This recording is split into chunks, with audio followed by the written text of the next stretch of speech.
साथियों नमस्कार। उदित राज। कोरोना बीमारी की वजह से तमाम सारे आंदोलन दब गए हैं और विशेष रूप से एनटीसीए, एनआरसी, एनपीआर के खिलाफ जो देश के अंदर जगह जगह पर आंदोलन चल रहे थे उसके ऊपर बड़ा ही प्रतिकूल असर पड़ा है।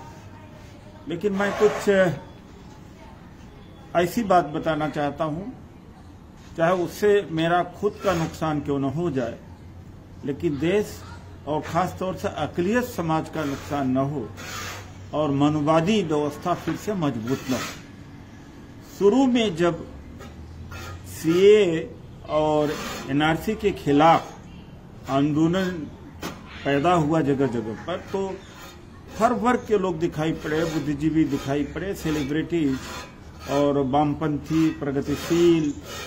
लेकिन धीरे धीरे इसका चेहरा मुख्य रूप से मुस्लिम चेहरा दिखने लगा, जिसका फायदा भारतीय जनता पार्टी को पहुंचने लगा है।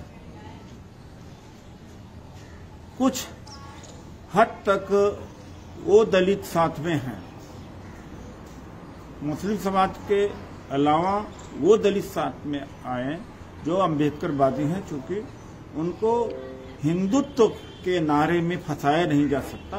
बाबा साहब डॉक्टर अम्बेडकर ने 14 अक्टूबर 1956 में 5 लाख दलितों के साथ हिंदू धर्म को छोड़ चुके हैं। उन्होंने कहा कि इस धर्म में रहना नरक के समान है और इस धर्म में पैदा जरूर हुए थे बाबा साहब, लेकिन मरना नहीं चाहते थे। तो उनके विचारधारा से जो भी प्रभावित है वो हिंदुत्व या पाकिस्तान या मुसलमानों के खिलाफ कोई बात हो तो वो बर्दाश्त नहीं कर पाते हैं, बल्कि अपने आप को अक़लियत और पिछड़ों के करीब पाते हैं और हैं भी। तो जगह जगह पर मैंने देखा, चाहे वो गया हो या बेगूसराय हो, सासाराम हो, पटना हो, दिल्ली हो। लेकिन एक अपील मैं और करना चाहता हूं जो बहुत ही जरूरी है। जिस तरह से माताएं और बहनें बुर्का में दिखाई पड़ती हैं और जो पुरुष हैं टोपी में, तो जो आम आदमी भी चलता है वो सोचता है कि तो मुस्लिम समाज का है, तो उसका फायदा कहीं न कहीं आरएसएस और भारतीय जनता पार्टी को पहुंच रहा है। दूसरा नेता इसलिए नहीं बोलेगा कि वो खुश करना चाहेगा कि ऐसी बात बोलें, इमोशनल बात बोलें जिससे मुस्लिम समाज खुश रहे। लेकिन मैं वो बात बोलूंगा चाहे उस समय के लिए खुश न हो कोई, लेकिन यह जो सच्चाई है ये उनके लिए और देश के लिए और मनुवाद व्यवस्था है उसको ध्वस्त करने के लिए मैं जरूर बोलूंगा। इसलिए ये कोशिश किया जाए कि इसका रूप बदला जाए, या जो पूरे देश में धरना चल रहे हैं उनको कुछ देर के लिए रोक दिया जाए, फिर बड़ा किया जाए, या सप्ताह में 2 दिन 3 दिन टीम बना करके दलित बस्तियों और पिछड़े बस्तियों में जाएं कि संविधान खतरे में है। तो इसका यह स्वरूप देना पड़ेगा। और शुरू में ही मैंने शाहीन बाग में भी बोला था कि सेलिब्रिटीज को जो मंच पर बुलाते हो, भाषण देते हैं, उनके नाम से थोड़ा भीड़ भी बढ़ जाती है, मीडिया में छप भी जाता है, या जो प्रगतिशील लोग हैं या इंटेलेक्चुअल हैं बड़ी तीखी बातें करते हैं, ओजस्वी बात करते हैं और बहुत ही जोश भरने वाली बात करते हैं, लेकिन वो क्षणिक होती है। उसके असर जो होते हैं वो अच्छे नहीं आते, बल्कि तीखा हिंदू मुसलमान की बात करेंगे ताकि मुस्लिम समाज बड़ा खुश हो जाए। मैंने उस समय भी कहा था कि पिछड़े समाज के, चाहे गुर्जर हो, जाट हो, चमार हो, धोबी हो, पासी, वाल्मीकि हो, गडरिया हो, कुर्मी, इनके नेताओं को मंचों पर भी जगह दीजिए, क्योंकि ये सरकार जो मोदी जी की है, संघ की सरकार है, वोट से ही आई है। इनके वोट को ही घटा करके ही इनको सत्ता से बाहर किया जा सकता है, अर्थात वोट से आए हैं तो वोट से ही बाहर भेजे जा सकते हैं। और वो जातियां जो भारतीय जनता पार्टी से कट सकती हैं या उनके साथ नहीं हैं, उनके नेताओं को तरजीह दिया जाए, वरना अपने कार्यक्रम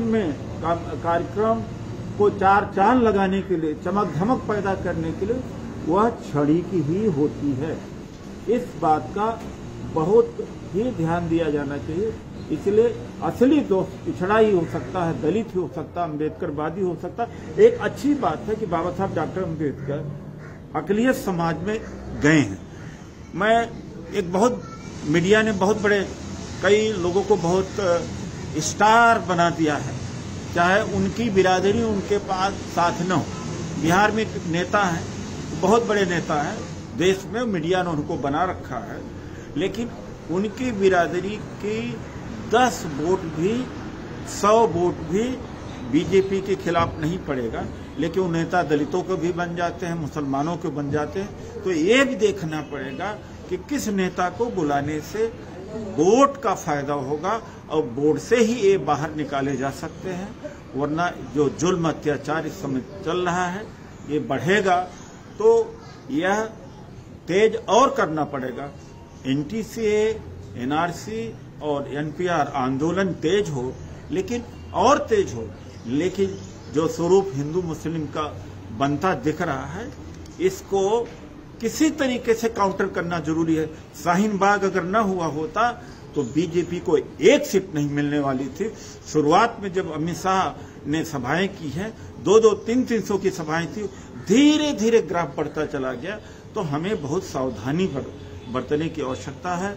यही मैं आपसे कहूंगा। एक लेख भी हमने लिखा है, डॉक्टर अंबेडकर बने अल्पसंख्यक के प्रतीक। उस लेख को हमने व्हाट्सएप पर और सोशल मीडिया पर भी अपलोड किया है। मेरा निवेदन है कि आप उसे पढ़ने की कोशिश करिएगा। धन्यवाद। उदित राज।